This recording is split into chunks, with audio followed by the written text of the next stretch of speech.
오늘 25장 말씀 같이 나누겠습니다. 사무엘상 25장은 한 사람의 죽음으로 이야기가 시작됩니다. 다윗과 아비가일이라고 하는 예쁘다고 해야 되나요? 그 이야기가 나오는데 그 이야기 바로 앞에 25장을 시작하는 시작은 사무엘의 죽음입니다. 그리고 다윗은 점점 지난주 본문에 이어서 연결시켜서 보면 그일라로, 십광야로, 엔게디로, 바란광야로 계속해서 정치 1번지에서 멀어지고 있는, 왕이 될 사람인데도 불구하고 정치 1번지는 들어가 보지 못하고 광야로 떠돌아다니고 있는 모습을 볼 수 있습니다. 엎친 데 덮친 격으로 그의 조력자였던 사무엘이 죽습니다. 다윗이 라마에 있는 사무엘을 찾아가서 조언을 구했던 장면이 19장에 등장을 합니다. 그런데 그런 사무엘 후견인이 죽었고, 그리고 다윗은 광야에서 아직 벗어나지를 못하고 있습니다. 정치인이 되어야 되는데, 왕이 되어야 하는데 왕의 후견인도 사라졌고 점점 깊은 광야로 내몰리고 있더라. 자, 그럴 때에 다윗에게 나타나는 모습이 대체 뭐냐라고 하는 거지요. 그때 등장한 것이 다윗과 나발의 사건입니다. 아비가일이라고 하는 한 여인이 등장하기는 하지만 우리가 알고 있는 것처럼 그냥 아름다운 연인의 이야기로만 읽기에는 사무엘의 죽음과 또 뒤에 나오는 이야기와 연결시켜서 볼 때 단지 아비가일과 다윗이 만나서 결혼했습니다, 그렇게 예쁜 이야기로 포장하기에는 좀 문제가 있는 그런 본문입니다. 다윗은 지난 주간에 볼 때에 사울의 옷자락을 베었던 사람입니다. 왕이 기름 부음, 하나님의 기름 부음 받은 사람이기 때문에, 하나님이 기름 부었기 때문에 내가 함부로 할 수 없습니다. 그래서 생명을 해할 수 있는 자리에 있음에도 불구하고 옷자락만 베었던 그런 사람입니다. 자, 그런 배경 속에 여기 이야기가 시작되고 있습니다.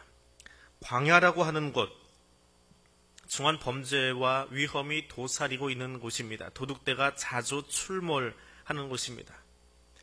그 도둑대들은 사람들을 습격하고 약탈해가는 그런 무리들로 등장을 합니다.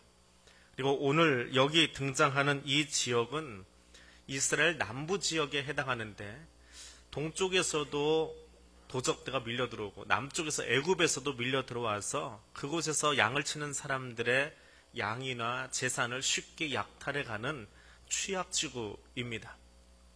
서쪽 지역이 블레셋 사람들에게 약탈을 당한다면 남쪽 지역은 애굽과 모압, 에돔 지역에게서 약탈을 당하는 왕의 힘이 미치지 못하는 곳, 그래서 그곳으로 다윗이 숨어 들어갔습니다.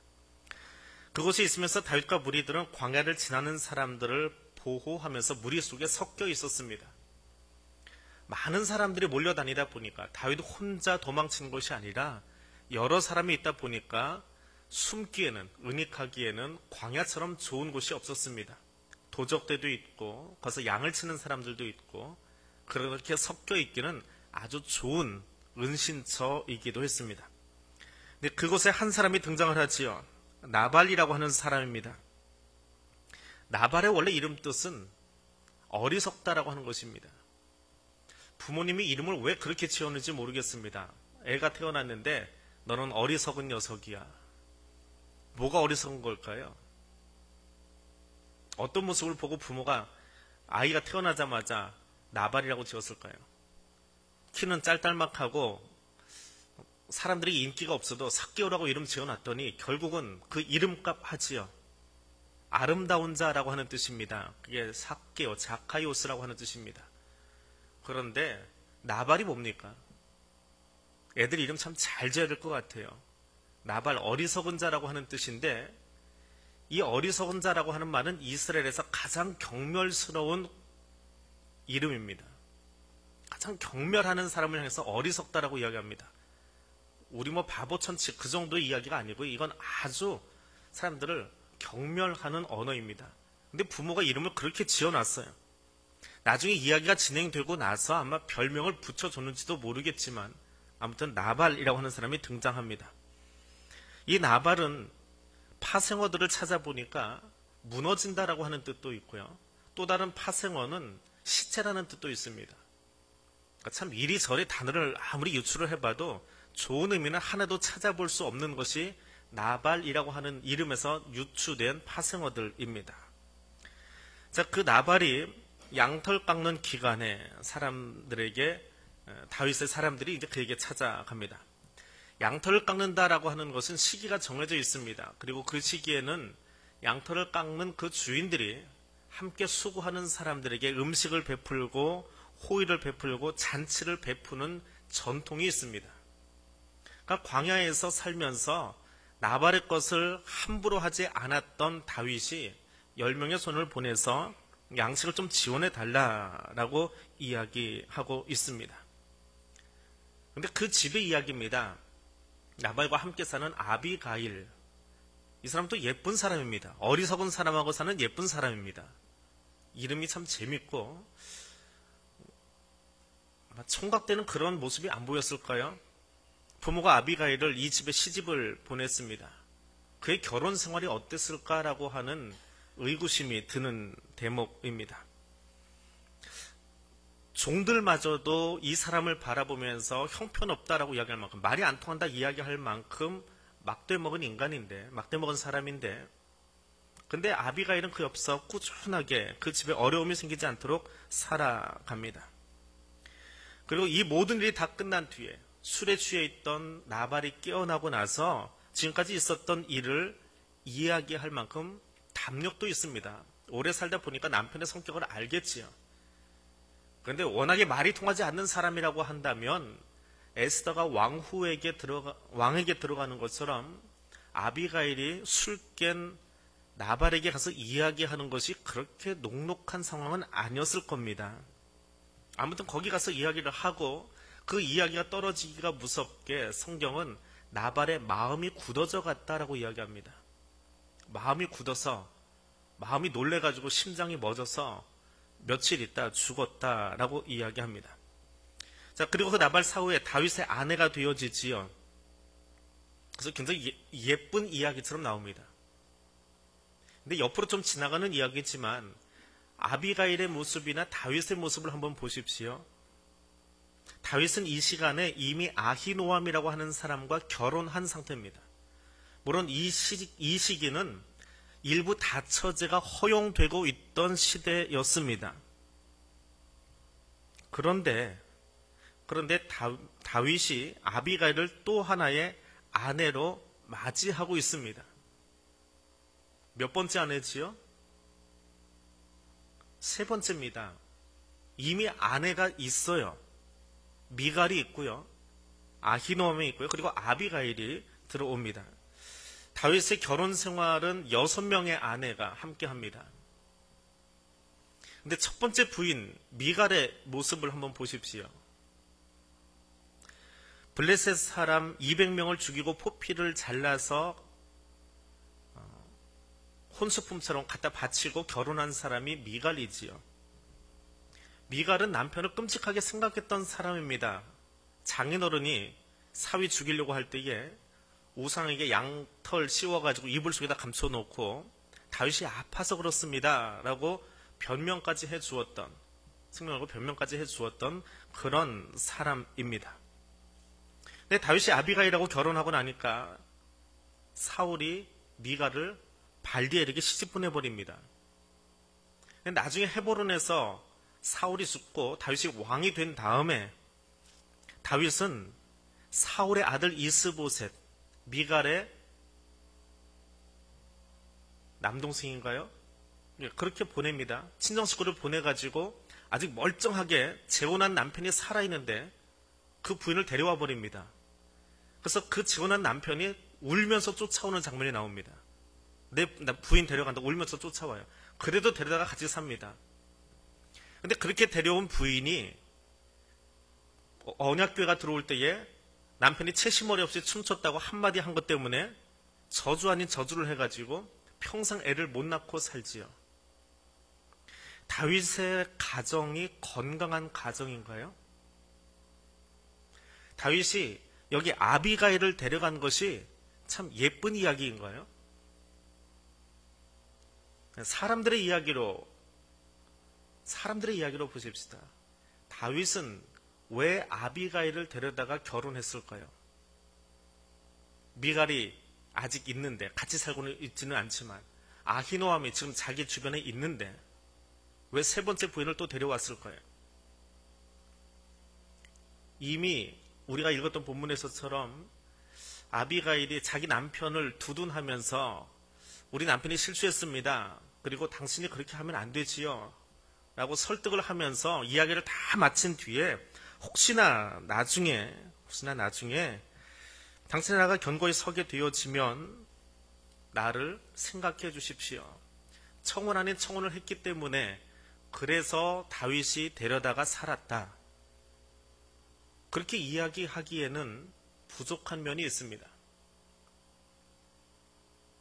다윗이 아비가일을 데리고 사는 이유는 정략 결혼입니다. 미갈을 다시 데려오는 것은 어떻게 보면 사울이 죽었기 때문에, 그 왕족이 무너졌기 때문에 미갈은 더 이상 힘이 없는 여자예요. 근데 아비가일은 다릅니다. 그 남편의 재산이 얼마나 됩니까? 그 재산을 가지고 있을 만큼이면 어느 정도 규모의 호족입니까? 그를 데려온 것은 정치적인 결혼이에요. 아름다운 결혼만은 아닙니다. 다윗이 광야에 살면서 그 식솔들을 먹이기 위해서는 아비가일이 가지고 있는 재산이 필요했습니다. 그래서 이 결혼은 우리가 흔히 아는 것처럼 그렇게 예쁘다라고만 볼 수 있는 결혼은 아니에요. 죄인들의 눈으로 다시 바라보면 다윗은 지금 광야에서 다른 일을 하고 있습니다. 정치적인 기반을 다지고 있는 거예요. 그래서 아름답다고만 이야기할 수 있는 대목은 아닙니다. 바꿔 이야기하면 25장은 한결같이 욕심 사나운 사람들만 살고 있는 모습, 죄인들로 가득한 모습이 여기 나와 있습니다. 다윗이 어떤 사람입니까? 앞에 장만 해도 사울의 옷자락을 베었던 사람이에요. 뭔가 좀 영성이 있고 좀 괜찮은 사람 같아 보였지요. 그런데 양 털을 깎는 시기가 되어서 나발에게 자기 식솔들을 먹일 수 있도록 음식을 달라고 요청합니다. 다윗의 식솔이 몇 명입니까? 여기 따라다니는 다윗의 식솔이 600명입니다. 결혼식 하는 것도 아니고요. 결혼식 할 때 식수 인원 잘 조절해야지, 손님이 몇 명 올지 모르고 조절하면 낭패를 보는 수가 있습니다. 참 안타까운 얘기긴 한데, 저희 친구 중에 한 사람이요, 이렇게 좀 아버지가 누워 계셨어요. 누워 계시다가 평생 소원이 그거예요. 그러니까 말을 좀 조심해야 되는데, 내 딸 결혼만 보고 죽었으면 좋겠다, 이게 아버지 소원이었어요. 내 딸 결혼식만 보고. 근데 그렇게 누워 계시던 분이 일어났어요. 결혼식을 앞두고 아버지가 일어나셨어요. 가족들이 얼마나 신났습니까? 그래, 아버지가 일어나셔서 결혼식을 잘 치렀습니다. 그리고 친구들이요, 자기 친구, 저희 그 친구의 아버지, 그렇게 오랫동안 누워있었으니까 인사하겠다고 생각지도 않았던 손님들이 많이 몰려온 겁니다. 식수 인원의 2배가 몰려왔어요. 예상한 식수 인원에. 그러니까 지금처럼 이렇게 웨딩홀에서 뷔페로 하는 때가 아니어가지고요. 한 20년 전이니까. 식사가 모자른 거예요. 그래서 많은 사람이 그냥 돌아갔습니다. 이 아버지가 그게 답답해가지고 결혼식 끝나자마자 밤새 전화한 거예요. 그냥 간 한 400명의 사람들에게 다 전화를 하시고 그날 밤에 돌아가셨어요. 좀 안타까운 이야기긴 한데요. 나발의 이야기를 보십시오. 지금처럼 이렇게 부패가 잘 되어 있던 때가 아닙니다. 자기가 예측할 수 있는 인원이 있어요. 자기 집에 예상 인원이 있다고요. 식소를 먹일 수 있을 만큼 준비해 놓은 거예요. 물론 지나가는 객을 위해서도 준비하지만 최선을 다해서 음식을 준비해 놨는데 갑자기 600명 식사분을 내놓으라고 다윗의 사람들이 왔습니다. 그리고 다윗의 600명은 나발의 사람을 지키기 위해서 거기 있었습니까? 아니지요. 사울을 피해서 광야로 들어간 것뿐이에요. 그리고 광야로 들어가서 사울의 옷자락을 베지 않았던 것처럼 다른 사람에게 해코지하지 않고 다른 무리들처럼 지나가는 사람들과 늑탈하지 않고 그래도 그 주변에 있는 양떼들을 보호해 주면서 한 거예요. 근데 누군가를 보호해 주고 누군가를 배려해 준 것이 꼭 보상을 받아야만 하나요? 그건 아니지요. 만약 보상을 바라고 했다면 애초에 나발 집안에 용병으로 들어가서 그 집에 식솔로 있으면 되는 거지요. 그러면 나발이 자기 집안 식구들 먹일 때에 다윗의 사람들도, 아니 자기 집에 있는 그 식솔들도 먹였을 겁니다. 근데 그냥 광야를 지키면서 광야에 떠돌아다니면서 다른 산적대들처럼 행동하지 않았을 뿐이에요.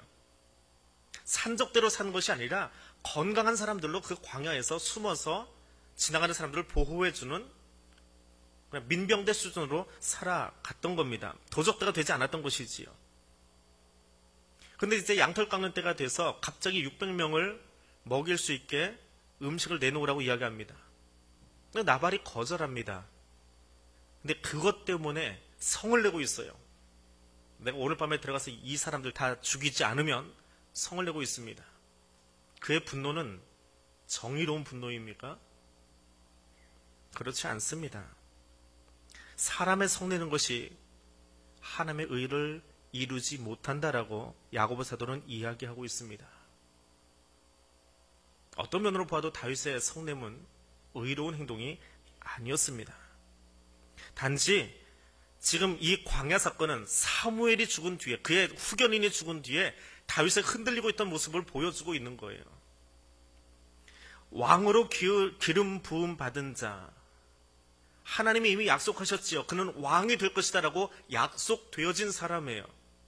그 약속을 믿고 있기 때문에 아직 기름 부음 받은 자가 죽지 않았지요. 아직 건재하지요. 그러니까 그의 옷작도 함부로 하지 않으면서 조심스럽게 살던 사람이에요. 그런데 이 순간 그를 도와주고 격려해줄 사람이 없는 거예요. 그때 다윗이 무엇에 휘둘렸습니까? 나발의 평가에 휘둘려버린 거예요. 나발이 다윗을 하도 하찮게 여기니까 그것을 발끈해버린 거예요. 그래서 엔게디에 있었을 때에 사울을 앞에 놓고도 평정심을 유지했던 다윗이 지금 광야에서는 사람의 소리에 휘둘리고 있는 모습을 보여주고 있습니다. 다윗은 의로운 사람이 아니에요. 성경은 그런 다윗의 부족한 모습들, 사람의 소리에 쉽게 휘둘리던 그런 모습들까지도 여과 없이 우리에게 다 보여주고 있습니다. 무엇 하려고요? 그 이야기를 조금 뒤에 다시 해드리겠습니다. 자, 나발은 어떤 사람입니까? 나발 나쁜 사람이라고 하지 마십시오. 이름은 어리석다라고 되어 있지만 왕과 같은 잔치를 베풀고 취하여 마음이 기뻐서 잠자던 사람입니다. 어떤 잔치요? 왕 같은 잔치요. 왕처럼 잔치를 베풀었는데 그 잔치상 자기 혼자 다 먹었습니까? 술을 좀 많이 먹어서 과해서 취해서 잠들긴 했어요. 그런데 왕같이 베풀어 놓은 잔치를 자기 혼자 다 먹었냐고요. 누가 먹었습니까? 그 집의 식솔들이 같이 먹었어요. 양털 깎은 뒤에 너무 기분 좋아서 얼마나 돈이 많은지 왕처럼 잔치를 배설했대요. 그리고 그걸 나누어 먹은 사람이에요. 물론 자기가 좀 많이 먹어서 주체 못해서 술 취해 잠든 그 면은 있지만 그는 누군가를 향해서 나누어 주고 먹일 수 있을 만큼 아량이 있는 사람이에요. 단지 자기 집 식솔이 아닌 다윗에 대해서는 사무엘의 평가가 아니라 사울의 평가를 가져다가 사용한 사람이에요. 사무엘은 그를 왕으로 삼으려고 하나님의 음성을 듣고 기름 부었지만 사울은 그럼에도 불구하고 죽이려고 했지요. 그 사람의 평가를 가져다가 다윗을 함부로 대했던, 판단이 흐려졌던 사람이지요.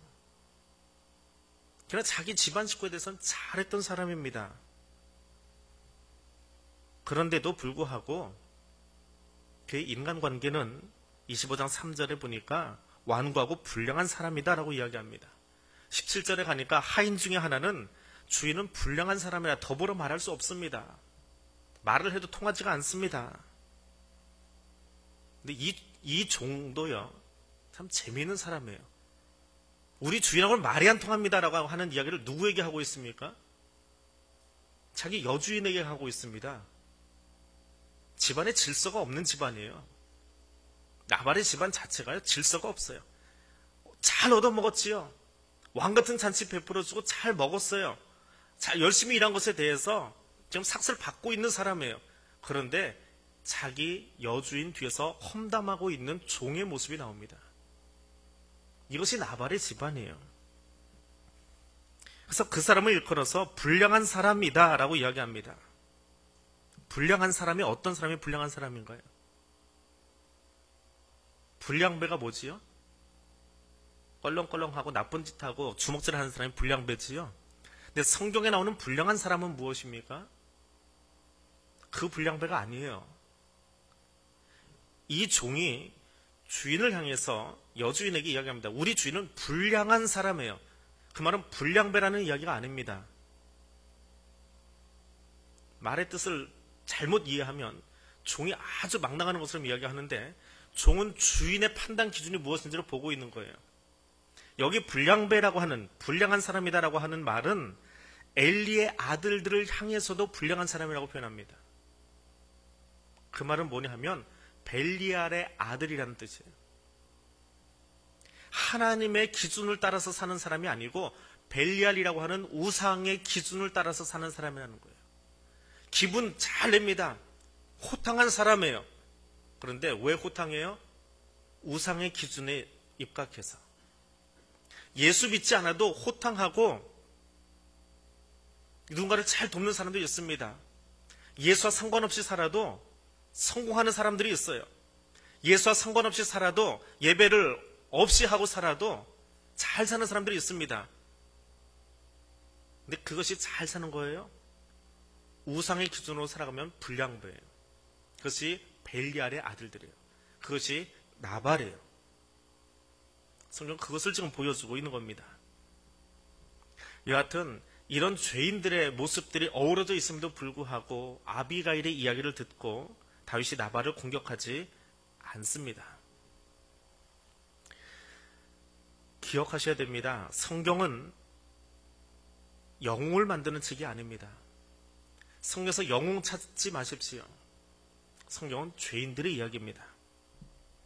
다윗도 죄인이고 나발도 죄인이고 아비가일도 사실은 자기 남편을 설득한 것이 아니라 다윗에게 가서 먼저 이야기할 만큼 말이 통하지 않는다고는 하지만 다 죄인들이 모여 있습니다. 그럼 죄인들의 이야기 속에서 우리가 무엇을 들어야 합니까? 하나님이 다윗을 사용하신 이유는 무엇일까요? 다 죄인들인데, 다 똑같은 죄인들인데 왜 다윗은 사용하셨습니까? 마르틴이라고 하는 추기경이 그 다윗에 대해서 질문을 던졌습니다.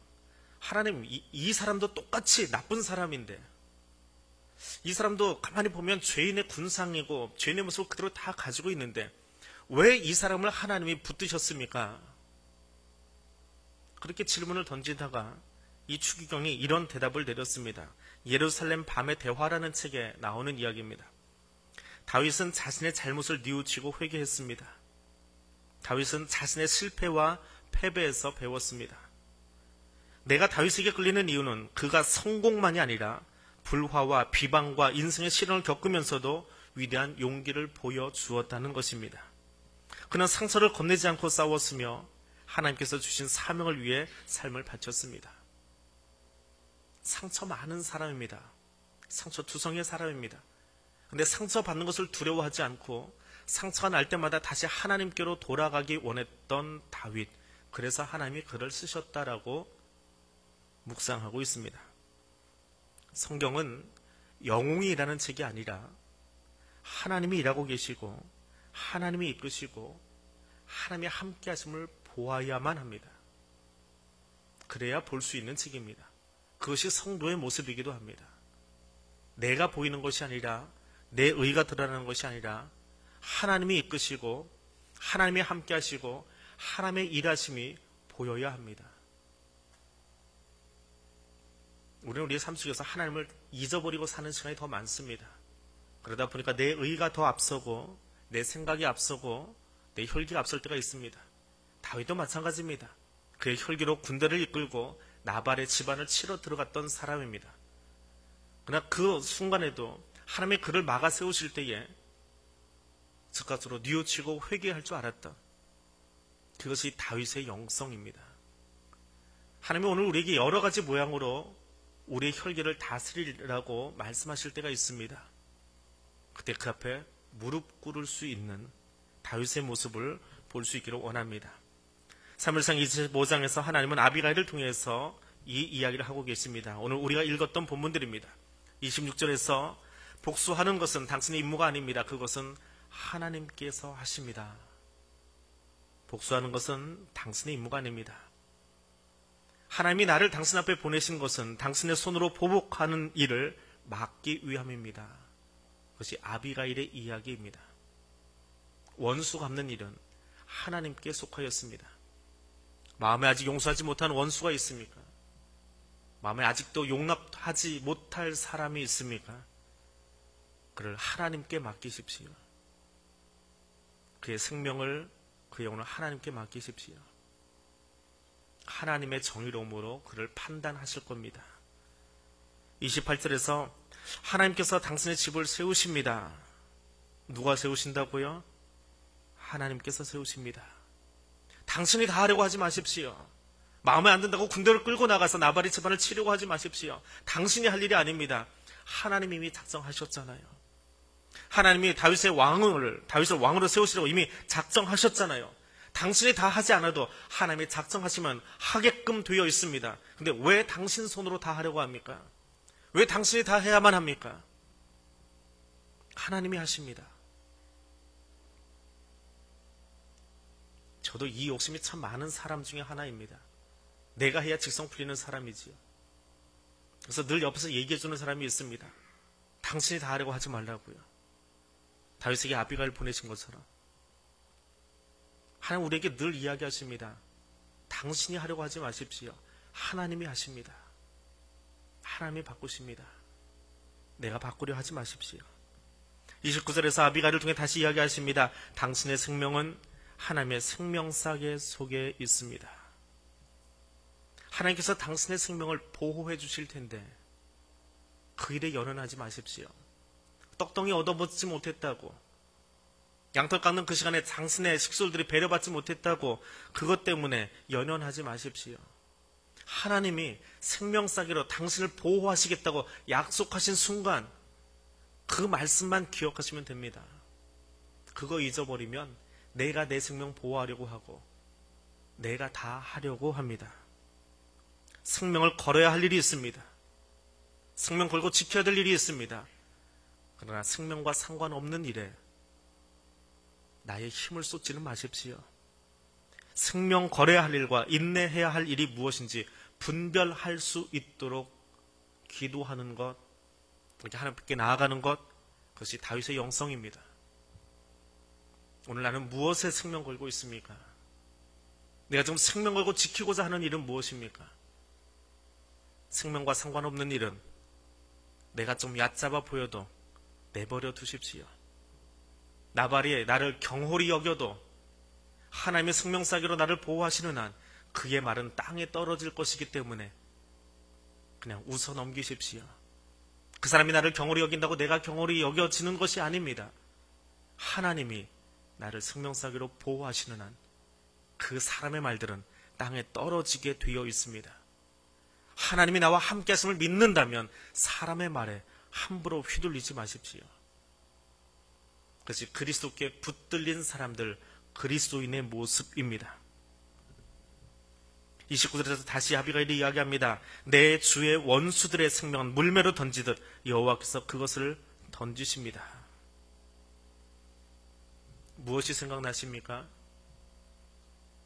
내 원수의 생명은 물매로 던지듯 여호와께서 그것을 던지십니다. 당신이 어떻게 사람들 눈에 띄게 되었습니까? 기름 부음 받은 뒤에 당신이 언제 사람들 앞에 나서게 되었습니까? 그 첫 시험, 테스트장이 어디였지요? 골리앗 쓰러뜨린 자리지요. 무엇으로요? 물매로요. 기억하십시오. 당신은 물매로 선 사람입니다. 근데 여러분 한번 생각해 보십시오. 장수가 나와서 전쟁을 치르는데, 고대 전쟁에서 장수가 나와서 전쟁을 치르는데 뭘 가지고 싸워야 세상 말로 뽀다구가 좀 날까요? 관우처럼 장비처럼 정말 큰 창이나 칼을 휘두르고 다니는 사람, 누구도 건드릴 수 없는 그런 창과 칼을 들고 나온 사람, 그게 좀 장수답지 않습니까? 근데 다윗이 나와가지고 어린애가 물맷돌 던져서 한 방에 쓰러졌어요.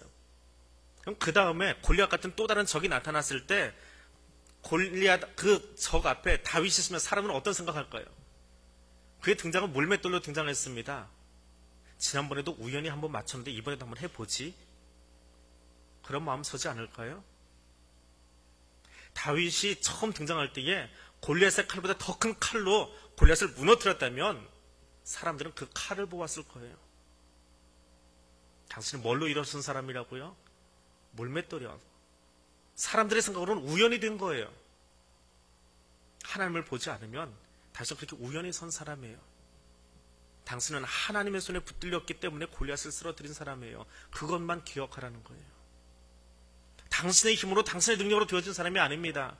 당신의 실력이 좋아서 지금 그 자리에 있는 것이 아니란 말입니다. 그런데 왜 지금 칼 들고 나발의 집으로 들어가고 있습니까? 하나님께서 하신 것이지요. 그것만 기억하십시오. 아비가일을 통해서 하나님이 다윗에게 들려주시는 이야기입니다. 오늘 그 아비가일을 통해서 우리에게 들려주시는 소리를 다시 한번 듣기를 원합니다. 지금 마음에 원수진 사람이 있습니까? 하나님의 마음으로 살펴보시기 바랍니다. 다 같은 죄인으로 살아가고 있는 25장 속에 나도 한 축에 있는 사람이 아닌가? 다윗 같은 사람이십니까? 나발 같은 사람입니까? 아비가일 같은 사람입니까? 그 집의 종과 같은 사람입니까? 누가 되었든 다 죄인들입니다. 그 죄인들을 세우신 것은 하나님입니다. 하나님과 함께 하지 않으면 다 죄인일 뿐입니다. 그 죄인 중에 하나인 나를 돌아볼 수 있기를 원합니다. 그리고 그런 나를 구별하셔서 쓰고 계시는 하나님 바라볼 수 있기를 원합니다. 내게 원한지게 한 사람이나 그 원한을 풀지 못하고 있는 나나 다 죄인입니다.